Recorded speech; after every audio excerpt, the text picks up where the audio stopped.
that the Musliman Waqf Repeal Bill 2025 as passed by Lok Sabha be taken into consideration.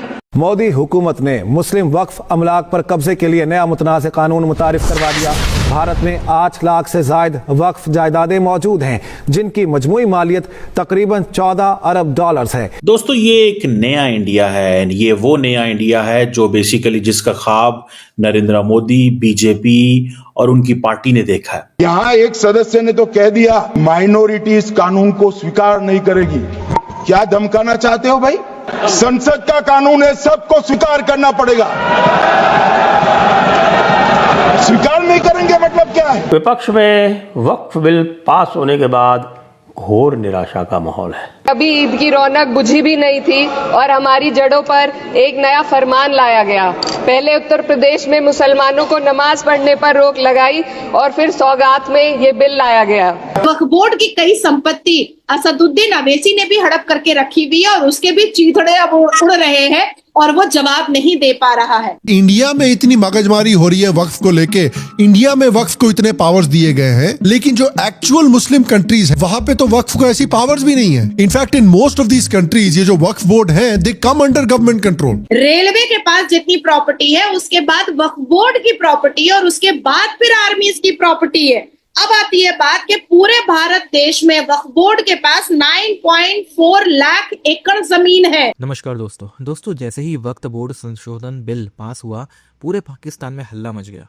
पूरे पाकिस्तान में उनकी media हल्ला मचा के बोल रही है कि ये मुसलमानों के खिलाफ है।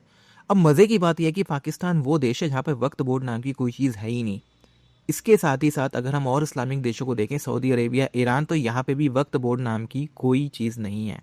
ये कमाल केवल भारत में ही था कि वक्फ बोर्ड नाम की संस्था थी जो कि जिस ज़मीन पे हाथ रख दे वो उसकी हो जाती थी, जिस पे भी घोषित कर दे कि वक्फ की संपत्ति है वो संपत्ति वक्त की हो जाती थी। और ये कमाल किया था कांग्रेस ने। पूरी दुनिया में जो नहीं है वो भारत में था, भारत जैसे सेकुलर देश में, और हम इतने सालों से ये सब सह रहे थे। अब देखिए इतना बड़ा ऐतिहासिक कदम हुआ है। ये ठीक वैसा ही है, बल्कि मैं कहूँगा कि कश्मीर में से धारा 370 हटने से भी बड़ा कदम है। आप इसके बारे में क्या सोचते हैं कमेंट बॉक्स में ज़रूर लिखिएगा। वीडियो अच्छा लगे तो लाइक करें, शेयर करें, चैनल को सब्सक्राइब करना ना भूलें, बेल का आइकन प्रेस कर दें लेटेस्ट नोटिफिकेशन के लिए। पाकिस्तानी मीडिया का रोना पीटना इस वीडियो में चलता रहेगा, पूरा वीडियो ज़रूर देखिएगा। पूरे भारत देश में वक्फ बोर्ड के पास 9.4 लाख एकड़ जमीन है। 9.4 लाख एकड़ जमीन है जिसमें 80% से ज्यादा जमीनों पर डिस्प्यूट और केसेस चल रहे हैं। मतलब इसका ये है कि अभी आप कंफ्यूज मत होइए, शक्ल कंफ्यूजन वाला मत बनाइए। मुझे समझ नहीं आ रहा ना, मतलब के केसेस चल रहे हैं, यानी अगर बोर्ड भी है तो फिर केसेस चल रहे हैं, इसका मतलब कब्जा वगैरह का इशू जो मुझे मतलब समझ आता है। क्योंकि आजादी के वक्त में जब उनके पास कुछ एकड़ जमीन थी जो छोड़ी हुई थी, उसको उन्होंने कब्जा कर करके 9.4 लाख एकड़ बना लिया। अब वक्फ बोर्ड वालों का कहना है कि ये तो डोनेट की हुई जमीन है, दरगाह के लिए, कब्रिस्तान के लिए, स्कूल के लिए, मदारस के लिए, इमामबाड़े के लिए, इन सब चीजों के लिए डोनेट की हुई है। अब सवाल ये पैदा होता है कि जब एक व्यक्ति ने डोनेट कर दिया है आपको, तो फिर वो न्यायपालिका क्यों जा रहा है, वो कोर्ट क्यों जा रहा है और आपसे केस क्यों लड़ रहा है और आपको कटघरे में खड़ा क्यों कर रहा है, ये सवाल पैदा होता है। 80% मैंने आपको इसलिए बताया क्योंकि 20% तो उनके पास थी वक्फ बोर्ड की जमीन, जो वाकई में नेहरू के जमाने में और ब्रिटिश ने और जो पाकिस्तान चले गए थे मुसलमान, उन्होंने उनको वक्फ किया था, उनको डोनेट किया था, वो उनके पास जायज जमीन है। लेकिन कब्जा करने का सिलसिला कैसे स्टार्ट हुआ ये मैं आपको बताना चाहती हूँ। Waqf board the second largest land holder in Bharat, the second largest land holder, उन्होंने फोर्सिबली हमारे भारत के लोगों की जो जमीन हड़प की है उसका आंकड़ा है 17.99 लाख एकड़ कब्जा की हुई जमीन है वक्फ बोर्ड के पास। उसके बाद फिर रेलवे की जमीन 12.09 लाख एकड़ उन्होंने कब्जा कर लिया है।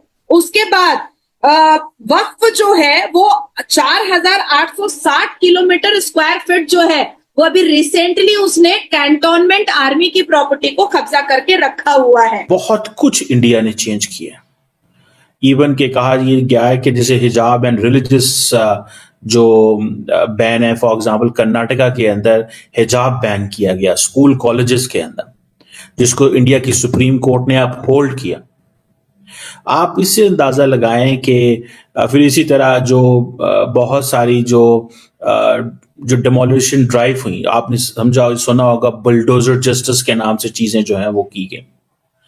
बहुत कुछ नरेंद्र मोदी की सरकार में हुआ। ये एक नया इंडिया है। वो लोग जो नहीं समझते उनको ये समझना चाहिए कि बेसिकली ये जो वक्फ बोर्ड जो है, जो इंडियन गवर्नमेंट ने बहुत सारी लीगल चेंजेस किए हैं वक्फ बोर्ड के अंदर पिछले कुछ सालों में, पर्टिकुलरली ये आपको बताता चलूं, ये वक्फ एक्ट 1995 था।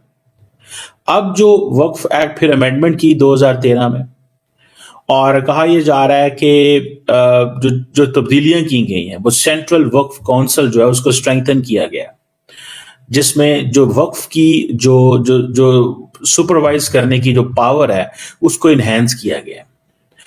एनुअल ऑडिट्स जो हैं वो मैंडेटेड कर दी गई हैं, रिपोर्ट पार्लियामेंट में आएगी। एनक्रोचमेंट नहीं की जा सकती। जो अनऑथराइज्ड ऑक्यूपेशन जो थी कि जी जो वक्फ लैंड जो है वो, जिसे वो कहते हैं ना, उसको उन्होंने एक ऑफेंस के तौर पे चीजें की हैं कि आप ये नॉन बेलेबल ऑफेंस है अगर आप जमीनें जो हैं वो लेंगे, अपने साथ ऐड कर लेंगे, जिसमें 3-3 साल की सजाएं दी गई हैं। इसी तरह डिजिटलाइजेशन की उन्होंने, ट्रांसपेरेंसी वो कह रहे हैं लेके आना चाहते हैं। वक्फ का जो रिकॉर्ड है उसकी प्रॉपर्टीज को हम जो है वो जिसे कहते हैं ना रिकॉर्ड में लेके आना चाहते हैं, डिजिटलाइजेशन चाहते हैं। इसी तरह ये समझ लें कि जितने भी जो वक्फ प्रॉपर्टीज हैं वो उसका जो पब्लिक जो डेटाबेस है वो मेंटेन किया जाएगा। अब फॉर एग्जांपल जो वक्फ जो बोर्ड्स हैं वो 30 साल तक जो अपनी प्रॉपर्टीज हैं वो लीज पे दे सकते हैं, पहले ये 3 साल तक थी। सो इसमें वक्फ के एसेट्स होंगे, बढ़ेंगे या उनको फायदा होगा। डिस्प्यूट रेजोल्यूशन जैसे इश्यूज जो हैं वो इसमें इस कानून के अंदर चेंज किए जा रहे हैं। अब जो मैं बहुत सारे लोग इंडिया के अंदर इस पे शोर कर रहे हैं, उसके ऊपर भी आता हूँ कि कौन कौन शोर कर रहे हैं, और उस पर भी समझ जाएं कि ये एक नया इंडिया है। ये वो इंडिया है जिसमें वो जिसे कहते हैं ना जिस अंदाज से, और दूसरा उनके पास मेजॉरिटी है। मुझे समझ नहीं आ रही कि एक गवर्नमेंट एक कानून बनाना चाहती है और उसके पास उनके लिए मेजॉरिटी मौजूद है, तो वो क्यों अपना कानून नहीं बना सकते? पूरे भारत देश में वक्फ बोर्ड के पास 9.4 लाख एकड़ जमीन है। 9.4 लाख एकड़ जमीन है, जिसमें 80% से ज्यादा जमीनों पर डिस्प्यूट और केसेस चल रहे हैं। मतलब इसका ये है कि अभी आप कंफ्यूज मत होइए, शक्ल कंफ्यूजन वाला मत बनाइए। मुझे समझ नहीं आ रहा ना, मतलब कि केसेस चल रहे हैं, यानी अगर बोर्ड भी है तो फिर केसेस चल रहे हैं, इसका मतलब कब्जा वगैरह का इशू जो मुझे मतलब समझ आता है। क्योंकि आजादी के वक्त में जब उनके पास कुछ